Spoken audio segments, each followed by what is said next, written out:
방송에서 제공하는 보험 정보는 투자 판단에 대한 조언입니다. 보험, 펀드 등의 가입은 투자자 자신의 판단과 책임에 따라 그 결과가 투자자 본인에게 귀속됨을 양지하시기 바랍니다.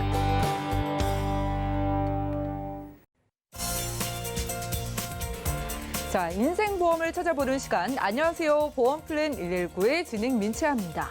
자, 혹시요, 보험을 가입할 때 번듯한 이름과 대충 설명만 듣고 가입하신 분들 있으신가요? 자, 무엇보다도 이 보험을 가입할 때 가장 중요한 건 보험의 내용이라고 합니다. 자, 오늘은요, 간병인 비용과 또 걱정 많이 하시는 이대 질환의 보장, 그리고 무한으로 받을 수 있는 질병 후유 장애까지 여러분들이 꼭 놓쳐서는 안 되는 3대 보장을 라이플랜의 강의 시간에 만나볼 거고요. 자, 그리고 이어지는 코너인 톡톡 보험 처방전 시간에는 갱신형 보험의 문제점을 좀 짚어보고요. 특별히 30대 직장인의 보험 증권까지 분석해 볼 테니까 오늘 이 시간 통해서 여러분들의 증권도 꺼내보시고 부족한 부분 확실하게 채워가시기 바라겠습니다. 참여 방법 살펴보시죠.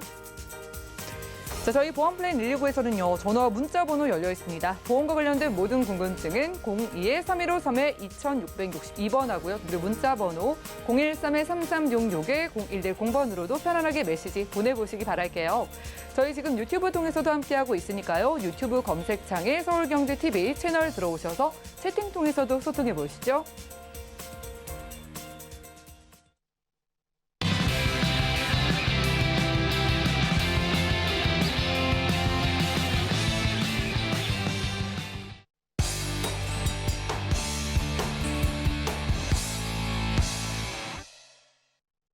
네, 시청자 여러분들의 보험 도우미 보험플랜 119 시작합니다.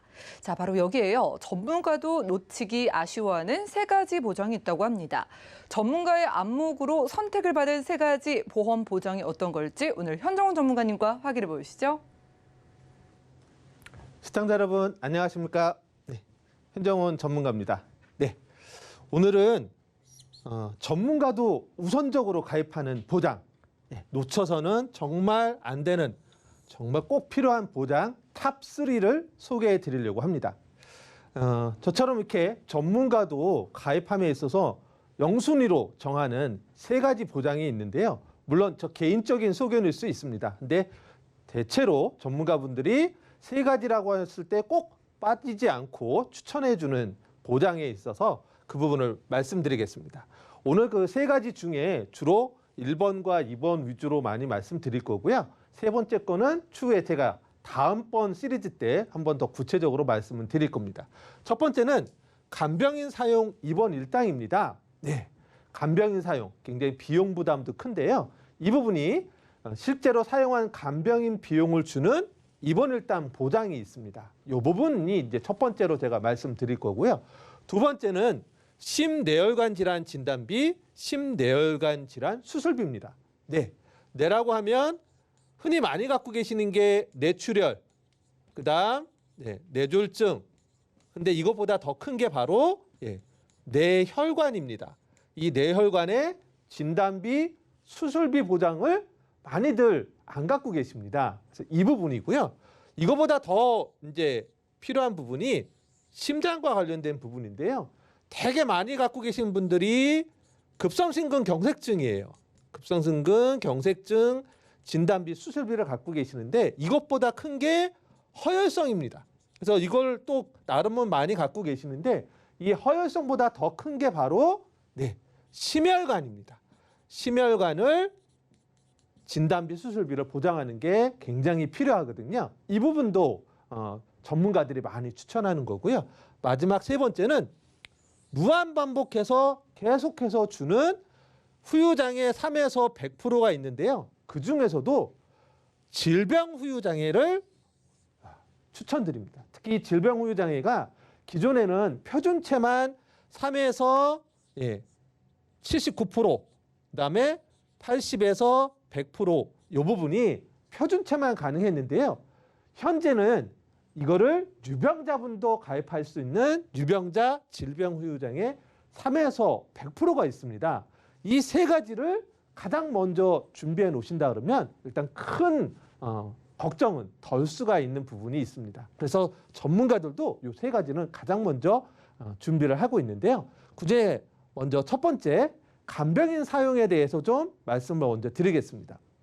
간병인 비용 그러면 흔히 오해하고 계시는 것들이 있어요. 제가 현업에서도 간병인 사용 비용 이렇게 추천을 해드리면 가장 첫 번째 하시는 말씀이 저 실손보험 있어요. 실손보험에서 간병인 비용도 다 해결해 주는 거 아닌가요? 라고 얘기를 하십니다. 그런데요. 간병인 비용은 실손에서 보장되지 않습니다. 100% 모두 본인 부담이에요. 실손이 있어도 간병인 비용은 다 자기 부담금인 거예요. 그래서 간병인 비용이 보장 준비하는 게 필요합니다. 두 번째는 또 이제 말씀을 드리면 이 비용이 결코 저렴하지 않다는 거예요. 보통 한 달에 200~300만 원 정도가 발생한다고 그래요. 이게 또 중증 환자일수록 이 사용 비용이 추가가 됩니다. 그래서 흔히 크게는 300에서 350까지도 나온다 그래요. 두 번째는요. 간병인 그러면 흔히 간병인은 주로 치매 환자, 중증 환자에게만 적용되는 걸로 많이 알고 계시는데요. 현실적으로 제가 오늘 추천드리는 간병인 사용 입원 일당 플랜은요. 치매, 중증은 당연한 거고요. 수술한 환자, 수술 환자 혼자 밥 먹고 씻고 화장실 가는 거 쉽지 않잖아요. 그런 수술 환자도 해당이 되고요. 단순한 골절, 단순 감기 환자도 병원에 입원만 했다고 하면 간병인을 사용해서 보장받을 수 있는 겁니다. 따라서 이 간병인은 중증이나 치매 환자뿐만 아니라 골절로 인해서 다리나 팔을 쓰지 못하는 분, 단순 감기, 폐렴 환자도 다 입원만 했다 그러면 가능한 부분이다. 세 번째는 그럼 이런 간병인은 유병자는 가입하기가 어렵겠네요.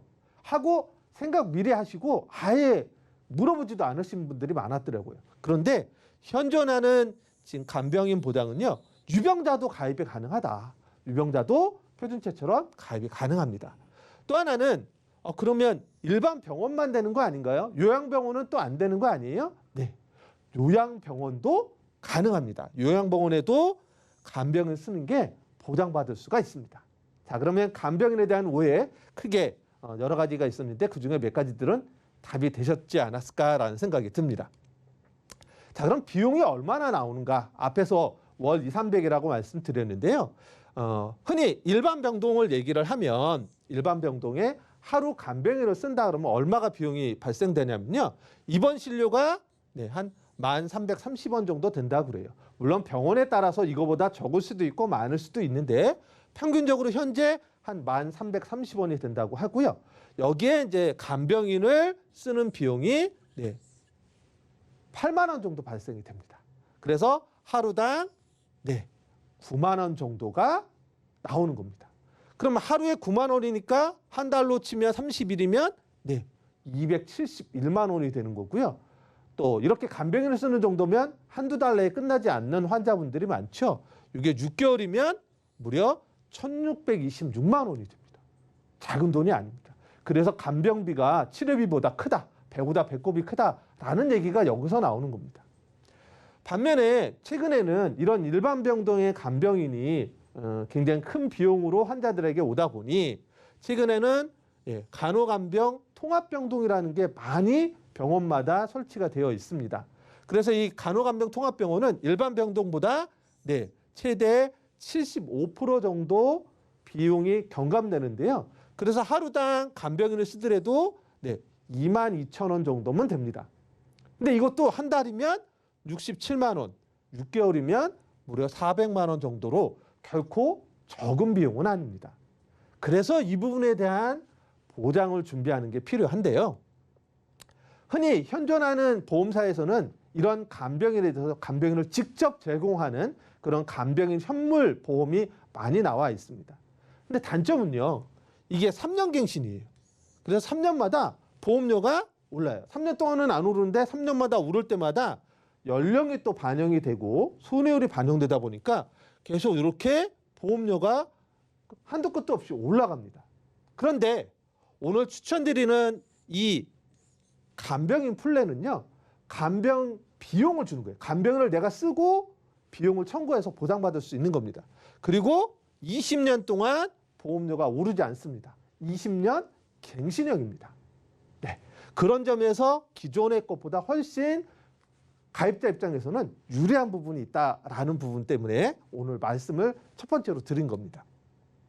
또 하나는요, 보상에 있어서 기존의 손보사에서 판매하고 있는 3년 갱신형 간병인 현물, 간병인이 직접 제공되는 거는 보험 가입하고 나서, 가입을 하고 나서 그 치료를 직접적인 목적으로 하는 상해나 질병, 직접적인 치료 목적으로 입원해야만 간병인이 보장이 됐어요. 근데 추천드리는 것은 직접 치료하는 문구가 빠져 있어요. 그래서 진단 확정된 질병 또는 상해로 병원에 입원을 하면, 또는 여기에는 병원은 한방병원하고 한의원도 포함입니다. 그러면 간병인 비용을 줍니다. 내가 간병인을 선택하고 그 비용을 청구할 수 있다는 겁니다. 그런 점에서 3년 갱신형보다 훨씬 더 가입자의 입장에서 유리한 부분이다. 자, 그 다음에 또 하나 특징이, 저는 이걸 또 추천드리고 싶어요. 자, 뭐냐면요, 최근에는 간병인 자격을 갖고 취득하시는 분들이 많아요. 내가 가족 중에 누가 간병이 필요할 때 내가 미리 자격을 따놓고 해야지라는 부분 때문에 많이 따놓으시는데요. 이 부분도 차이점이 있습니다. 기존의 손보사 간병인 현물 지원은 보험사에서 제휴를 맺은 협력업체에서 간병인이 나가요. 따라서 가족 중에 누가, 환자 가족 중에, 보험을 가입한 가족 중에 누군가가 자격증이 있어서 그 사람이 내가 간병하겠다라고 했을 때 인정해 주질 않아요.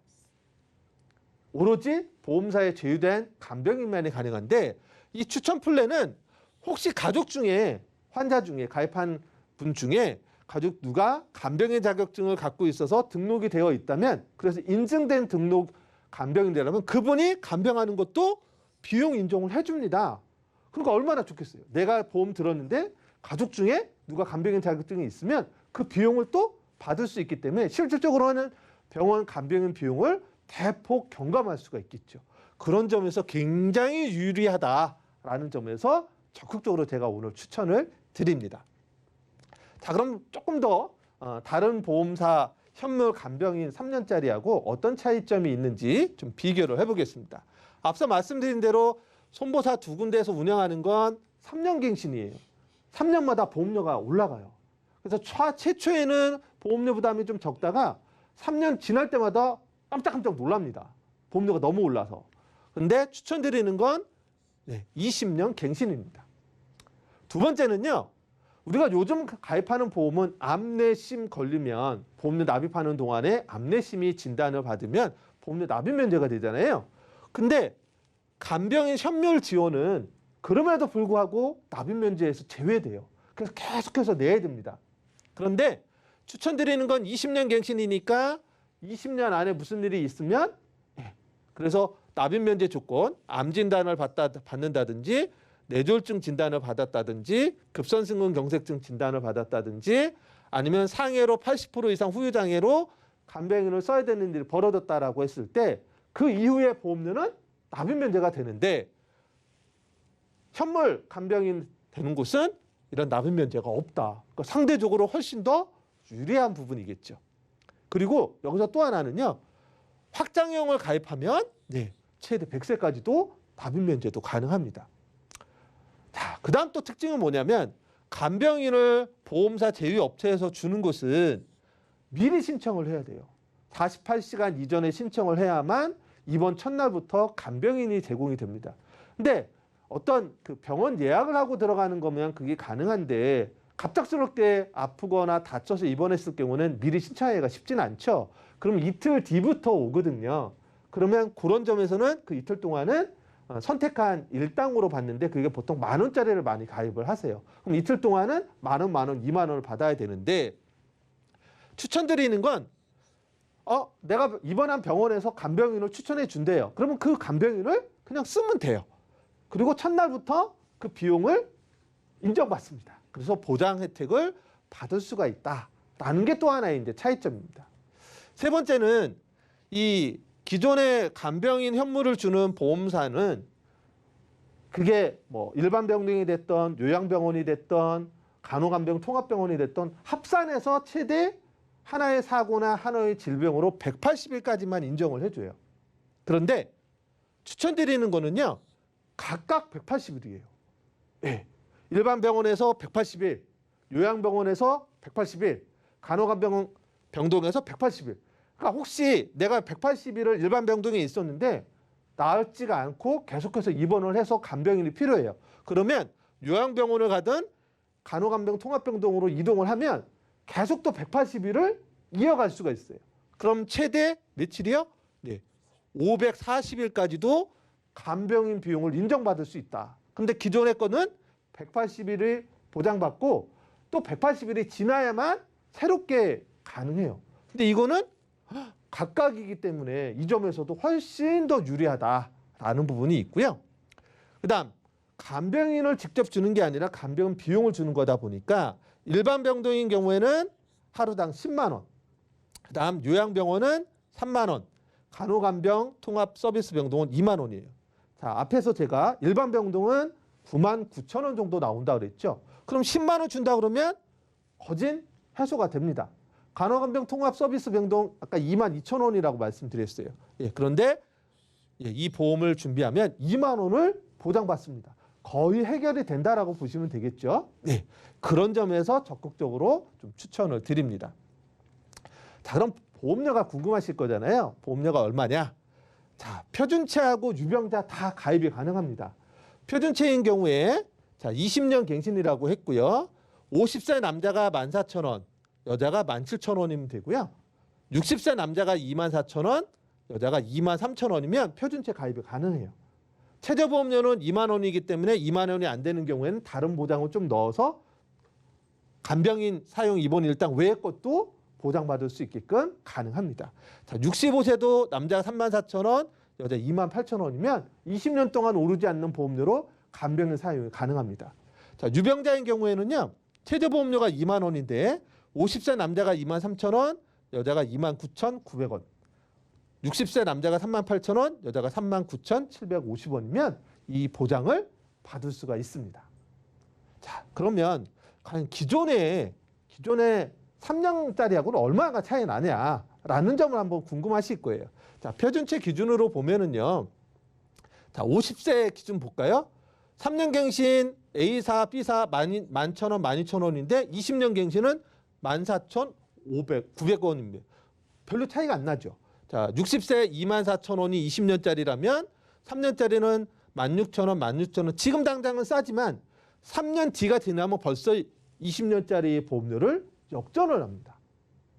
예, 3년마다 오른다는 점을 감안해서 보면 결코 비싼 부분이 아니다. 여자분들도 마찬가지고요. 자, 유병자는 어떨지 한번 볼까요? 예, 50세 남자 기준으로 3년 갱신은 남자가 24,000원, 2만 원. 근데 20년짜리는 23,000원. 거의 비슷해요. 보험료가 비슷하면 굳이 3년짜리 할 필요 없이 20년짜리 하는 게 낫겠죠. 자, 단점은 3년짜리는 내가 간병인을 안 쓰면 선택한 입원 일당 10,000원을 받을 수가 있는데 반해서 20년짜리는 입원 일당으로 대체해지진 않아요. 반드시 간병인을 써야만 주는 부분은 있습니다. 하지만 간병인 비용 보험을 들 때는 간병인을 쓰기 위해서 드는 거잖아요. 그런 측면에서는 훨씬 가성비나 효율이 더 좋은 부분이다라고 말씀드릴 수가 있습니다. 자, 간병인 사용과 관련된 사례를 좀 말씀드릴게요. 자, 55세 남성분이었어요. 평소에 고혈압약을 복용하셨고요. 근데 업무 과로와 스트레스로 출근 도중에 뇌출혈이 발생이 돼서 긴급 응급실로 가서 수술을 했습니다. 그래서 중환자실에 3개월, 일반 병동에 3개월 있고 퇴원을 했어요. 그래서 6개월 동안 간병인을 당연히 썼겠죠. 6개월 동안 쓴 비용이 얼마냐면요.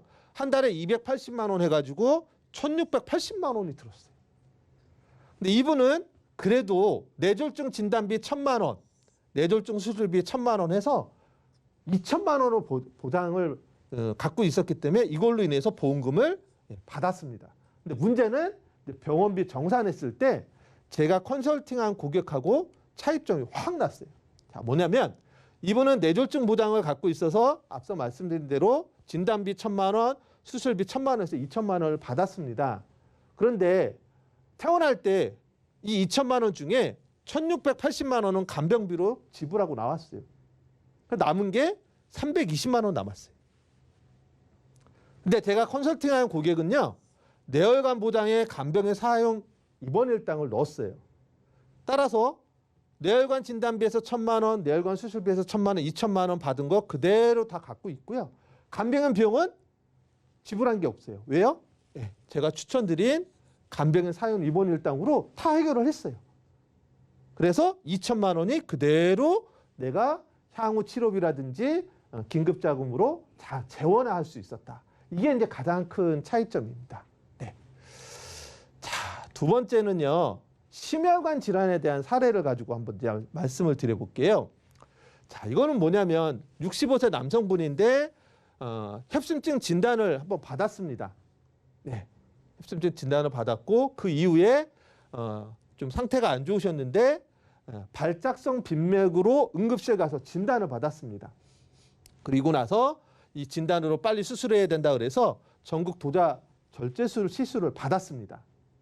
진단도 받고 수술도 했으니까 보험금 청구를 하셨겠죠. 그래서 이분이 갖고 계신 보험은 뭐였냐면 급성심근 경색증 진단비 1,000만 원짜리 2건, 그다음에 허혈성 심장질환 수술비 1,000만 원짜리 1건. 야, 이러면 3,000만 원 받을 수 있겠네라고 생각을 했어요, 이분이. 근데 청구했더니 결과는 뭐예요? 면책 나왔어요. 면책. 왜 면책이냐? 이분은 급성심근 경색증 진단비 보험이 있었는데 협심증 진단이었고요. 허혈성 심장질환 수술비가 갖고 있었는데 이분은 발작성 빈맥 진단으로 전국 도자 절제술을 받았어요. 이것보다 큰 자기가 갖고 있는 보험 보장 범위보다 큰 진단과 큰 수술을 받았다는 거예요. 자, 조금 더 세부적으로 말씀드리겠습니다. 자, 뭐냐면 심장은요. 급성심근 경색증이 가장 작은 범위예요. 이게 한 9.9% 정도 차지해요. 앞서 진단받은 협심증은 급성심근 경색증보다 요거보다 큰 이쪽에 있어요. 그래서 허혈성 이상의 진단비를 갖고 있었어야 보장이 됐던 거예요. 그다음 부정맥 발작성 빈맥으로 인해서 수술을 했잖아요. 빈맥은요 이쪽에 있어요. 예. 허혈성 심장보다도 큰 심장 질환을 갖고 있어야만 그 수술비를 받을 수 있었던 겁니다. 자, 보험을 막 들어있다고 해서 다 되는 게 아니고요. 제대로 들어야 되는 거거든요. 심장도 급성심근 경색증이 아닌 허혈성, 이거보다 더 큰 심장 질환을 보장받을 수 있는 걸 갖고 있어야 됩니다. 자, 흔히 이제 우리가 심장 그러면 급성심근 경색증 작다는 걸 많이 알으셔가지고 허혈성을 또 많이 가입을 하시는데요. 허혈성도 전체 심장 질환 환자 중에 55.8%밖에 차지하지 않아요. 나머지 44.2%가 기타 심장인데 기타 심장의 대부분이 뭐냐면 그중에 반 이상이 부정맥이에요. 빈맥, 서맥, 심방세동. 너무 빠르거나 너무 느리거나 불규칙적으로 심장이 뛰는 거. 그리고 심장이 노화돼서 막히려고 하는 그런 단계로 해당되는 심부전 그리고 기타 심장 판막 질환이 전체 심장 환자의 반 가까이 됩니다. 따라서 허혈성보다도 큰 심혈관 질환을 갖고 있어야 되는 거거든요. 그래서 요즘은 심혈관 질환을 심혈관 1, 심혈관 2 이래가지고 1, 2로 각각 나눠서 보장을 받을 수 있는 보험이 출시되어 있어요. 그래서 이건 또 뭔 특징이 있냐면 따로따로예요. 그래서 경증대로 진단받으면 요거 받고 중증은 중증대로 또 받습니다. 흔히 뇌혈관 허혈성은 한 번 받고 끝나지만 이건 각각 가입을 했기 때문에 각각 또 보장이 가능해요. 그리고 허혈성에서는 안 되는 I 47, 48, 49, 50 그리고 인공소생에 성공한 심정지 I 46도 됩니다. 흔히 심장 그러면 I 20에서 22, 23, 24, 25, 26 이렇게 20자 범위대에만 되는데 심혈관은 40에 해당되는 질병 코드까지도 보장이 된다. 표에서 보시면 급성심근 경색증 요 세 개고 허혈성은 이렇게만 되는데 심혈관은 전체가 다 된다. 과연 내 보험은 심혈관을 갖고 있느냐라는 점을 좀 보셔야 되겠죠. 자, 그러면 추천 플랜을 좀 드릴게요. 자, 뇌혈관 진단비 1,000만 원. 그다음에 심혈관 질환 이런 부분으로 보시면 유병자도 가입이 가능한 부분이 있어요. 유병자는 20년 만기가 50세가 19,000원, 32,000원이면 되고요. 60세가 37,000원, 66,000원이면 되고 나는 갱신형 싫어. 그러면 이렇게 가입이 가능하십니다. 이건 이제 유병자분들을 위한 거고요. 표준체를 위한 부분은 아까 말씀드린 경증과 중증으로 나눠서 뇌혈관 1, 2 각각 1,000만 원, 심혈관 질환 수술비 1,000만 원 해서 20년 갱신인 경우에는 50세 기준으로 여성분이 17,000원, 남성분은 34,000원, 60세 기준으로 33,000원, 64,000원이면 되고요. 비갱신인 경우에는 50세, 60세 요 금액이면 준비가 가능하십니다.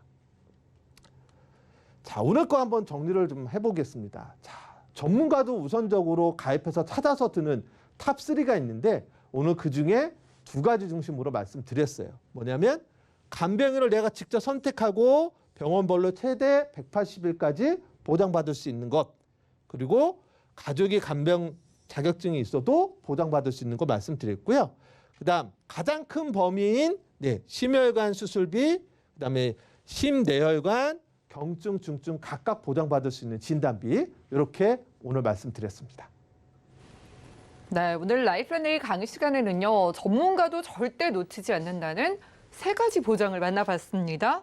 자, 아프거나 우리가 수술을 해서 입원하게 되면은요, 간병인을 부르게 될 때가 있습니다. 그런데 간병인 하루만 부르면 뭐 10만 원 돈 드는 거 아시죠? 이제 편하게 부르실 수 있게 간병인에 대해서 여러분들 편하게 부르고 청구를 할 수 있는 보험을 소개해 드렸고요. 자, 거기에다가 범위가 중요하다는 2대 질환 보장.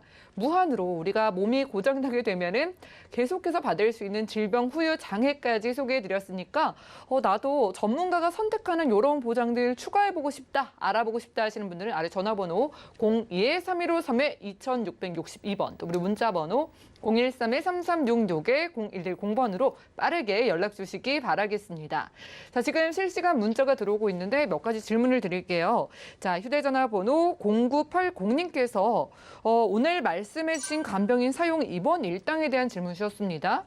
자, 이게 20년 갱신이라고 하니까 기존의 3년 갱신보다는 부담이 덜한 것 같은데 그래도 좀 갱신이 좀 부담이라고 하시거든요. 이에 대한 또 다른 방편은 없을까? 여기에 대한 답변이 어떻게 될까요? 네, 제가 아까 이제 20년 납입 면제 얘기하면서 확장형 부분을 말씀 잠깐 드렸었는데요. 내가 갱신형에 대한 부담을 좀 덜고 싶다라고 하시면 납입 면제 조건 확장형을 드시면 이 부분으로 갱신하더라도 납입 면제를 계속 받으실 수 있는 그런 선택이 가능하십니다. 좋네요. 여러분들이 확장형을 선택하면은 20년 되고 나서도 갱신 없이 납입 면제 기능을 평생 동안 가져갈 수 있는 방법도 있다고 하니까 편안하게 연락 주시기 바라겠습니다. 자, 지금까지 현정훈 전문가님과 라이프라인의 강의 시간 함께했고요. 자, 놓치면 아쉬운 3가지 보장이었습니다. 저희는 항상 보험료는 최대한 낮추고 우리 시청자분들이 최대한 넓은 보장, 큰 보장 가져갈 수 있게 가입이나 리모델링 도움드리고 있으니까 많은 연락 주시기 바라겠습니다. 자, 그럼 오늘 강의 내용 정리해드리고 저희 바로 상담 시간 이어갈게요. 잠시만요.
네, 보험 플랜 119 이어지는 순서는 톡톡 보험 처방전입니다. 시청자분들의 다양한 이 보험 관련된 고민을 저희가 1대1로 세세하게 상담해 드리는 시간인데 자, 오늘 어떠한 사연 도착해 왔을지 화면 통해 만나볼까요?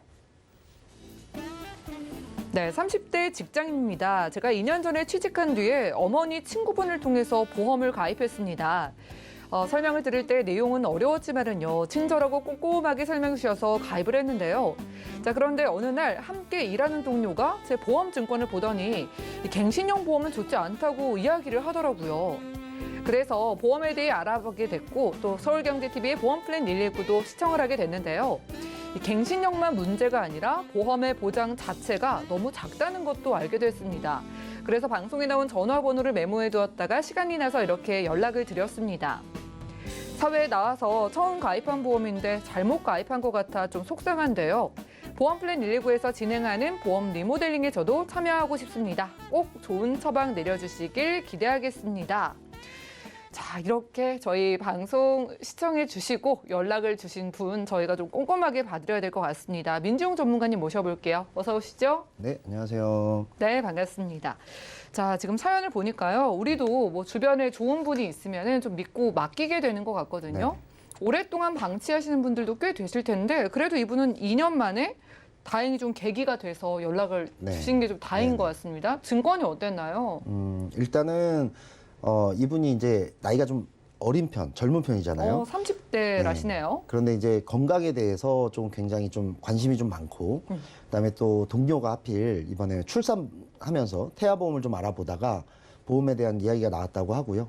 또 젊은 분들답게 이분 같은 경우는 이제 뭐 온라인이라든지 뭐 여러 가지 정보를 통해서 이제 정보들을 수집하다가 우연하게 저희 방송 그리고 저희 유튜브를 좀 시청을 하셨나 봐요. 오. 그래서 이제 이걸 보고 이제 연락을 좀 주셨는데 일단은 이분 같은 경우는 처음에 설명을 들을 때 굉장히 좀 친절하고 또 이분이 좀 꼼꼼한 성격이라 굉장히 좀 자세하게 설명을 잘 들었다고 해요. 그래서 나는 이 정도면 됐다라고 충분히 생각을 하고 가입을 했다고 하는데 막상 이제 본인이 정보를 수집하고 또 저희 방송을 좀 보다 보니까 이게 좀 아닌 것 같다라는 얘기, 그리고 아까 앞서 이제 글에도 나왔지만 사실 증권을 봐도 일반 분들이 잘 모르시잖아요. 이게 어떤 내용인지. 그렇죠. 그런데 내가 증권을 봤을 때 내가 기억하고 있는 건 내 보험 증권에 갱신형이라는 말이 굉장히 많았다라는 걸 기억한 거예요. 예. 그래서 이제 저희 쪽으로 연락을 주셔서 상담이 진행이 됐는데 이분 같은 경우는 그냥 단순히 자기 보험의 리모델링뿐이 아니라 보험에 대한 전반적인 지식도 좀 알고 싶다. 이렇게 말씀을 하셔서 좀 상담 시간이 좀 길었던 걸로 제가 기억을 하고 있거든요. 우선 이제 이분의 보험 증권을 좀 한번 살펴보면 예. 뉴플러스 건강보험을 가입하고 있는데 제일 먼저 눈에 들어오는 게 역시 갱신형이라는 말이 굉장히 많아요. 그런데 우리가 갱신형을 가입하는 이유가 있습니다. 일단은 갱신형은 나중에 오를 수 있는 위험성을 내가 알고 있긴 하지만 그렇다 하더라도 지금 당장 저렴해서 가입하는 것이 보통 갱신형이거든요. 그렇죠. 당장에 좀 훨씬 저렴한 보험료를 보면은 저도 조금 더 마음이 쏠리더라고요. 예를 들어 비갱신형이 더 좋다라는 걸 알아도 네. 가격 차이가 막 2배, 3배 나게 되면 아무래도 망설여질 수밖에 없는 부분이 있어요. 그런데 이분은 지금 보면 전체 보험료를 보시면 알겠지만 17만 7천 원, 31세 남자가 가입하기에는 굉장히 좀 과도한 금액이에요. 그리고 이분이 지금 31세고 네. 가입 당시에는 20대였어요. 그러니까 우리가 항상 추천하고 있는 무해지 어린이 보험을 충분히 가입할 수 있었던 상태였던 거죠. 그런데 어린이 보험으로 가입하지 않으시고 그렇죠. 거기에다가 갱신형인데도 불구하고 꽤 비싼 보험료를 그렇죠. 내고 계셨네요. 가격이 비싼 이유는 무해지 보험이 아니기 때문이라는 것 하나가 있고 네. 그다음에 적립보험료라든지 또는 기본보험, 우리가 보통 보험을 가입할 때 기본 특약 혹은 의무 특약이라고 불리는 기본 보장이 있는데요. 예를 들면 뭐 상해 사망, 질병 사망 혹은 80% 이상 후유 장애 이런 것들을 얘기하거든요. 이런 것들이 굉장히 높았기 때문에 전체적인 금액은 굉장히 높죠. 갱신형인데도 불구하고. 다만 이 분의 경우는 내가 요 정도 보험료 낼 수 있다. 보험만 좋다라면 이렇게 이제 생각을 하고 가입을 하셨다는 건데 보시면 지금 여기 보시게 되면 암 진단비도 두 개로 나누어져 있어요. 일반암 진단비와 소외감 제외 암 진단비. 이 말은 암에 대해서도 차등으로 해서 어떤 암은 주고 어떤 암은 안 주겠다는 얘기고 이건 제가 뒤에서 다시 한번 설명을 드릴게요. 예. 또 하나는 앞서 이제 강의에서도 나왔지만 뇌출혈 진단비, 급성심근경색 진단비로 되어 있어요. 그러니까 범위가 굉장히 좁죠. 가격은 비싼데 앞으로 오를 수 있는 갱신형이라는 위험성을 안고 있는 데다가 보장까지 좁다. 그러니까 사실은 내가 굉장히 좋은 보험을 꼼꼼하게 잘 설명 듣고 가입했다라고 생각했지만 사실 알고 보면 이런 부분을 전혀 체크가 안 된 채 그냥 가입을 했고 왜 이런 일이 발생하냐면요. 사실은 우리가 보험을 볼 때 설명을 잘 듣고 있는 것 같지만 사실 알고 보면 전체 가격 보험료만 보고 이 정도 보험이면 좋겠지. 그리고 아까 말씀하신 대로 주변에 내가 아는 분이 내가 잘 맡겨도 믿고 맡겨도 알아서 잘 해주시겠지. 이런 부분 때문에 사실은 이런 보험을 가입하게 된다라는 게 있고 두 번째는 이제 이분도 운전을 해요. 그래서 이제 운전자 보험을 당연히 가입해야 된다라고 해서 운전자 보험을 가입하신 게 또 있는데요. 보시면 운전자 보험도 5만 원이에요. 왜 이렇게 비싸요? 이게 사실은 적립보험료가 많이 포함이 돼서 그렇습니다. 그리고 이분이 좀 안타까운 거는 2018년도 초에 가입을 하셨기 때문에 사실은 지금 보시면 우리가 지금 많이 늘어나 있는 합의금도 1억 원으로 늘어나 있고 민식이법과 관련해서 벌금도 3천만 원 늘어나 있는데 이분은 이제 2천만 원까지만 가입이 되어 있고 변호사비도 작게 가입돼 있죠. 그러니까 이거는 뭐 가입 시기에 따라서 어쩔 수 없는 일이라고 생각이 들지만 적립보험료를 너무 과도하게 설정했기 때문에 15,000원에서 2만 원이면 가입할 수 있는 보험을 5만 원에 가입을 하고 그다음에 20년 만기로 되어 있잖아요. 20년 뒤에 그 적립보험료를 돌려준다라고 하는 건데 이거는 계산만 해보시면 나옵니다. 내가 미리 돈을 내고 적립을 했다가 나중에 돌려받으면 괜찮은 거 아니야? 그런데 나중에 내가 이자까지 포함해서 돌려받는다 하더라도 사실 물가가 오르기 때문에 손해인데 적립보험료를 설정해놓고 나중에 돌려받으면 내가 낸 원금보다도 적은 금액을 돌려받아요. 그러니까 고객 입장에선 적립보험료라는 거는 굳이 넣을 이유가 없다라는 것이죠. 우리 시청자분들도 지금 한 번쯤 의심 가지시고 옛날에 믿었던 분께 가입한 증권을 네네. 한번 꺼내보실 것 같습니다. 네네. 이 문제점이 한두 가지가 아닌 것 같아요. 보험료도 비싼데 그렇죠. 생각보다 보장 범위도 크지는 않은 것 같고 뭐 거기에다 갱신까지 있었는데 하나씩 짚어보겠습니다. 네네. 일단은 그 범위가 중요하다고 하셔서 저희가 체크를 어떤 걸 해봐야 될까요? 네. 뭐 앞서 이제 2대 진단비에 대한 그 강의를 해주셨어요. 그 강의에도 네. 나오지만 사실 우리가 가장 걱정하는 질병 중에 하나가 아마 암일 겁니다. 그쵸. 그런데 이제는 사망률이 이 2대 진단이 암보다 더 사망률이 높아졌어요. 그러니까 물론 아직까지도 암의 종류가 많기 때문에 발생 빈도라든지 이런 부분은 당연히 암이 더 많겠죠. 그런데 만약에 암이 발생했을 때와 어떤 뇌질환 혹은 심장질환이 발생했을 때의 사망률을 비교하면 이제는 2대 진단의 사망 비율이 더 높다라는 거예요. 예. 그래서 이 2대 진단 앞서 강의에도 나왔긴 하지만 저희가 잠깐 한 번 더 말씀을 드리면 이분은 뇌출혈로 가입이 되어 있으세요. 사실은 이제는 뇌출혈의 빈도수는 굉장히 적어졌고요. 이 뇌졸중, 뇌경색 이 부분을 조금 아직도 뇌출혈 이 부분을 헷갈리시는 분들이 많은 것 같아서 간단하게 설명을 좀 드리자면 뇌출혈과 뇌경색을 합치면 그게 뇌졸중입니다. 그러니까 이 뇌졸중이라는 것과 뇌출혈을 가입했을 때의 어떤 퍼센테이지는 이 화면에 보듯이 굉장히 차이가 나는데요. 예를 들어서 그리고 우리가 보통 뇌출혈 그러면 많이 떠올리는 게 예를 들면 사고를 떠올리세요. 내가 혹시 어디서 떨어져가지고 머리부터 떨어졌다라든지 아니면 둔기에 맞았다라든지 교통사고가 났다라든지 이런 부분을 많이 생각하시겠지만 사실 여기에 보시면 뇌출혈은 뇌내출혈 그리고 비외상성 머리내출혈입니다. 이게 무슨 말이냐면요. 사고로 발생된, 즉 외부 충격에 의해 발생된 뇌출혈은 그나마도 보장이 안 된다라는 거예요. 질병에 의한 뇌출혈만 보장을 하고 있거든요. 그러니까 사실은 뇌출혈만 하더라도 보장 범위는 굉장히 좁은데 여기서 외상성 뇌출혈은 포함되지 않는다라는 것까지 가정하면 당연히 지금은 우리 식습관, 어떤 생활 습관에 의한 콜레스테롤의 증가, 그걸로 인해서 우리가 뇌경색, 즉 막히는 걸 얘기하죠. 이 어떤 뭐 호흡이라, 그러니까 산소라든지 어떤 피라든지 이런 것들이 통하지 않아서 올 수 있는 이 뇌경색 이걸 더 많이 보장을 받아야 되는데 가장 좋은 건 100% 보장하고 있는 뇌혈관 질환 진단비를 가입하는 것이 가장 좋겠지만 연령에 따라서 뇌혈관 질환 진단비를 충분히 가입 안 시켜줄 수가 있어요. 보험사에 따라서. 그래서 보험을 여러 개 가입해야 되는 경우가 생길 수도 있고 혹은 여러 개 가입해도 내가 원하는 만큼 충족되지 않을 수가 있기 때문에 적어도 뇌혈관 질환 그리고 아무리 못해도 뇌졸중까지는 가입이 되어 있어야 한다는 거예요. 그런데 이분은 나이가 굉장히 젊고 어리고 어린이 보험으로 충분히 100% 가입을 가능한 그런 분이었는데도 보험회사라든지 상품의 선택이 잘못돼서 뇌출혈만 가입이 돼 있다. 이렇게 보시면 되겠고요. 심장 쪽으로 가면 조금 더 심각하죠. 왜냐하면 뇌졸중이라는 중간 단계 자체가 없어요. 심장은 그러네요. 급성심근경색 아니면 허혈성 심장질환. 물론 아까 얘기했던 그냥 허혈성 심장질환보다도 더 큰 그런 심혈관 질환에 대한 그 보장도 있죠. 하지만 이분은 급성심근경색만 가입이 되어 있어요. 우리가 가장 많이 걱정하는 협심증 이런 부분도 빠져 있기 때문에 이분은 뭐 나이나 현재 건강 상태라든지 이런 부분을 고려했을 때 이렇게까지 좁게 가입할 필요가 전혀 없었다라는 부분이 있고요. 암은 많이 설명드렸으니까 제가 짧게 넘어가겠습니다. 소외감이라는 걸 분류해서 우리가 흔히 얘기하는 생식기암이라고 하죠. 여성들의 경우는 유방암, 자궁암, 난소암 등을 얘기하고요. 위험해요, 이거. 맞습니다. 예. 예를 들어 갑상선암 같은 경우는 빈도수는 높지만 갑상선암으로 인해서 사망하는 경우는 거의 볼 수가 없어요. 하지만 유방암, 자궁암, 난소암은 사망 확률도 높고 발생 빈도도 높은 암이거든요. 그런데 이걸 소외감으로 분류해서 보험금을 적게 지급하는 보험사가 있다라고 한다면 당연히 이런 부분도 일반암에 포함시켜서 보험금을 많이 지급하는 보험사에 가입을 해야 되는 게 맞는 거죠. 이분 같은 경우는 이제 남성이니까 전립선암, 뭐 요도암, 방광암 이런 부분이 빠져 있다. 그리고 대장 전망내암까지 이런 부분들이 1,500만 원만 받게 되게끔 설정되어 있다라는 부분도 보시면 될 것 같고 또 하나. 질병우유장애. 이거는 고령화 사회에서 가장 필요한 특약이라고 할 수가 있거든요. 예. 예를 들어 내가 암이나 뇌혈관 질환 혹은 심혈관 질환은 내가 안 걸릴 수도 있습니다. 하지만 나이가 들고 오래 살 경우에 질병우유 장애를 피해갈 수 있는 분들은 흔치 않다라고 봐요.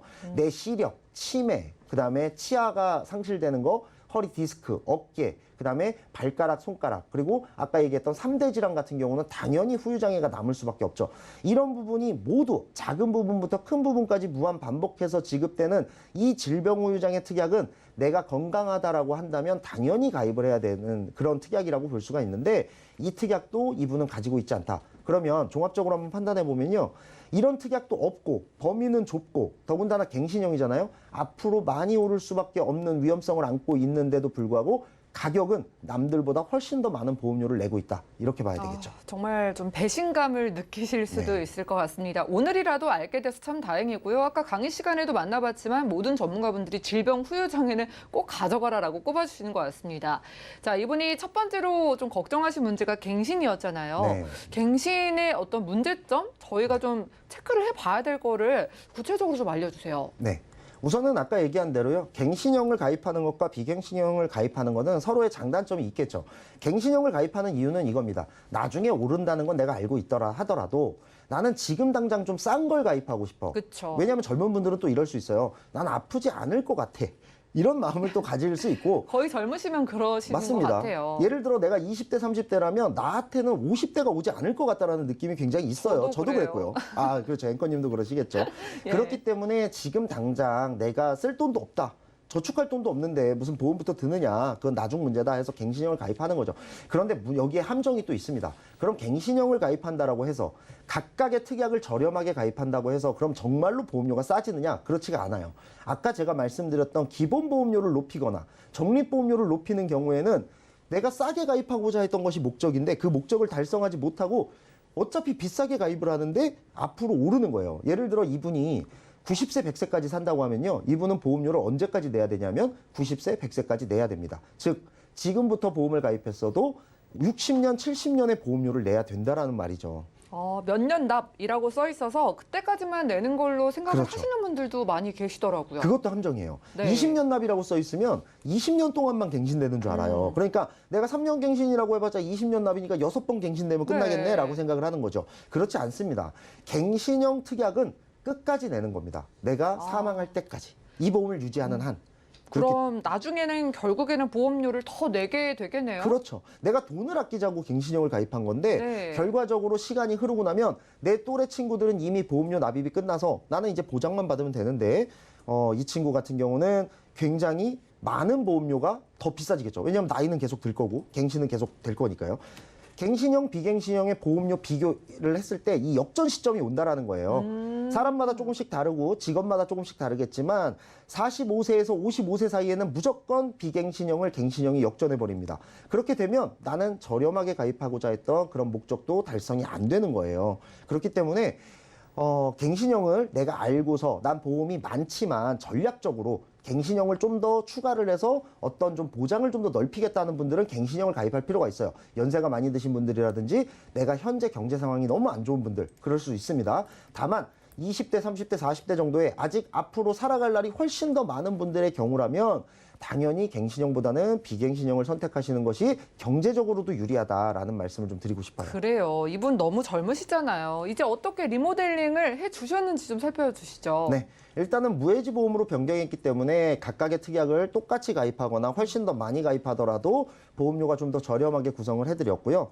그다음에 갱신형 특약을 모두 다 없애서 비갱신형 특약으로만, 그러니까 실손보험료를 단독 실손보험으로 가져가면서 실손보험을 제외한 모든 특약이 갱신형으로 구성되게끔 해드렸고, 암진단비 같은 경우 소액암이니 무슨 암이니 이렇게 따지지 않고 그냥 어떤 암에 대해서도 전부 다 5천만 원을 받을 수 있게, 아까는 소액암 일반암을 다 합쳐서 3천만 원밖에 되지 않았어요. 5천만 원을 받을 수 있게끔 구성해 드렸고, 질병우유장애 특약이 없었는데 질병우유장애 특약을 구성해 드렸고요. 수술비도 정액으로 어떤 수술을 하던 간에 뭐 30만 원, 50만 원 나오던 수술비를 종류에 따라서, 수술의 경중에 따라서 좀 더 크게 받으실 수 있게끔 변경을 해드렸고요. 그다음에 뇌출혈, 급성심근경색으로 아주 좁게 10% 미만으로만 가입되던 2대 진단비도 뇌혈관 질환 진단비, 그리고 허혈성 심장질환 진단비와 같이 굉장히 크고 넓게끔 보장 범위를 좀 더 크게 구성해 드렸습니다. 그리고 마지막으로 운전자 보험의 적립보험료를 빼면서, 사실 운전자 보험은요, 어떤 보험사를 가입하든지 사실 보험료가 비슷비슷해요. 워낙에 저렴하기 때문인데요. 그 대신에 제가 추천해드린 운전자 보험에 약간 한 가지만 추가를 해드린 특약이 있는데, 예를 들어 50% 이상 후유장애가 나올 시, 물론 그런 경우는 흔치 않겠죠. 하지만 굉장히 좀 교통사고라든지 이런 걸로 인해서 크게 다쳤을 경우 월 100만 원씩 5년간 지급되는 특약을 가진 보험사들이 있거든요. 그 보험사로 좀 변경을 해드려서 적립보험료 싹 빼고 순수 보장형으로만 구성을 해드려서 전체 보험료가 약 23만 원 정도 내던 보험료를 15만 8천 원으로 보험료는 굉장히 많이 낮춰서 줄여드렸고, 보장은 굉장히 더 크고 넓게 늘어났다라는 것을 좀 말씀드리고 싶습니다. 네, 시청자분들도 오늘 믿던 지인께 가입한 보험 한 번쯤은 의심해 보시는 것 좋을 것 같습니다. 자, 보험료 문제에다가 갱신의 문제, 보험 범위의 문제까지 여러분들이 잘 가입했다고 생각을 하더라도 문제가 있을 수 있으니까요. 언제든지 아래 전화 문자 번호 02-3153-2662번, 또 그리고 문자 번호 013-3366-0110번으로 연락 주셔서 훌륭한 전문가분들과 상담 나눠보시기 바라겠습니다. 자, 지금 여러분들은 맞춤형 보험 솔루션 프로그램 보험 플랜 119와 함께하고 계십니다. 저희 전화 문자 통해서 실시간 상담 도움드리고 있는데 문자 하나 살펴볼까요? 8011님께서 문자를 지금 실시간으로 남겨주셨습니다. 자, 이분이 어린이 보험이 30세 만기인데 현재 27살이라고 합니다. 뭐 만기가 거의 다 다가온 것 같아요. 자, 그런데 방송에 나온 심혈관 질환 원투 보험을 통해서 진단비랑 심뇌혈관 질환 수술비를 보완하고 싶다고 하는데 이게 어린이 보험에도 가능할까요? 이런 게 좀 궁금하신 것 같습니다. 자, 현정훈 전문가님, 어린이 보험에도 이런 보장 내용이 있을까요? 네, 이분한테 참 다행스러운 일인데요. 이게 지난 한두 달 사이에 어린이 보험에도 심혈관, 뇌혈관 원투 보장이 추가가 됐어요. 그래서 작년만 해도 이 부분이 없었기 때문에 참 이 부분을 원하면 20대 이상 되신 분이 어린이 보험이 아닌 성인 보험으로 선택했어야 되는데, 이게 한 달 이내에 어린이 보험에도 이 심혈관 원투, 뇌혈관 원투가 추가 탑재가 됐기 때문에 전문가 상담하셔서 요거를 가입할 수 있는 곳에 상담 받으시면 충분히 준비 가능하십니다. 연락의 타이밍 너무 좋습니다. 지금 어린이 보험에 없던 이 2대 질환의 보장이 짠하고 이번 달에 들어왔다고 합니다. 혹시 어린이 보험에 우리 자녀분을 가입을 시켜주시는 분들은요, 이런 보장들 추가해 보시면 좋을 것 같고요. 다음 문자 보겠습니다. 7709님께서 또 실시간으로 문자를 남겨주셨어요. 자, 이번엔요, 암보험을 알아보니까 만기 환급형과 순수 보장형이 있던데요. 제가 어떤 걸 가입해야 되는지 궁금합니다.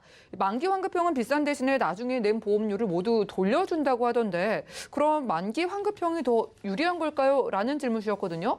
저도 조금 궁금한데 민지영 전문가님, 어떤 게 더 좋다라고 이야기를 할 수 있는 걸까요? 사실은 이것도 갱신형, 비갱신형처럼 장단점이 있는 거죠. 그런데 생각해 보시면은 이 만기 환급형, 즉 내가 낸 돈을 돌려받는다라는 거에 대한 메리트를 느끼시는 분들이 되게 많을 거예요. 왜냐하면 내가 암에 걸리지 않을 수도 있는데 괜히 보험료만 내는 거 아니야, 이렇게 생각하실 수 있거든요. 그런데 요거를 조금 안으로 들어가서 구체적으로 좀 따져보면은 문제가 있습니다. 예를 들어서 만기 환급형을 가입하는 대신에 비싸게 가입을 해야 돼요. 그러면 내가 낸 돈을 다 돌려준다라고는 해요. 그러니까 난 암에 안 걸려도 내가 낸 돈을 돌려받을 수 있어라고 생각을 하실 거예요. 그런데 돌려받는 시간이 언제냐? 80세 만기라면 80세, 100세 만기라면 100세입니다. 그러니까 결과적으로 예를 들어 지금 40대 분이 가입을 하셨다라고 하면 40년 혹은 50년, 60년 뒤에 돌려받는 거예요. 그러면 내가 낸 돈을 100% 돌려받긴 하지만 이자가 전혀 붙지 않고 돌려받는다라고 하면 40년, 60년 사이에 오르는 물가 그리고 떨어지는 화폐 가치를 고려한다라고 하면 과연 그게 돌려받는 게 맞는지 차라리 순수보장형을 가입하고 남는 돈을 가지고 그럼 복리 저축을 한다라고 하면은 그거에 대한 불어나는 돈은 계산해 보면 어떤 게 더 높은지 아실 겁니다. 그렇기 때문에 만기 환급형이라고 했을 때는 이자까지 해서 돌려주는 것인지 아니면 원금만 돌려주는 것인지 그리고 순수보장형을 가입하고 복리 저축을 했을 때 어떤 게 더 돈이 불어나는지를 보신다라면 굳이 만기 환급형을 가입하실 필요는 없으시다라고 말씀을 드릴 수가 있을 것 같아요. 네, 오히려 순수 보장이 나에게 더 유리할 수도 있다. 체크해 가시기 바라겠습니다. 자, 준비한 소식은 여기까지고요. 내 보험도 상담이 필요하다 하시는 분들은 02-3153-2662번 또 무료 문자 번호 013-3366-0110번으로 언제든지 연락 주시고요. 자, 그리고 저희가 제공해 드린 정보는 투자 판단에 대한 조언일 뿐 해당 보험의 가치와 수익률 보장해 드리지 않는다는 점 기억 부탁드리면서 저희 보험 플랜 119 더욱더 풍성한 정보로 찾아뵙겠습니다. 함께해 주신 여러분 고맙습니다.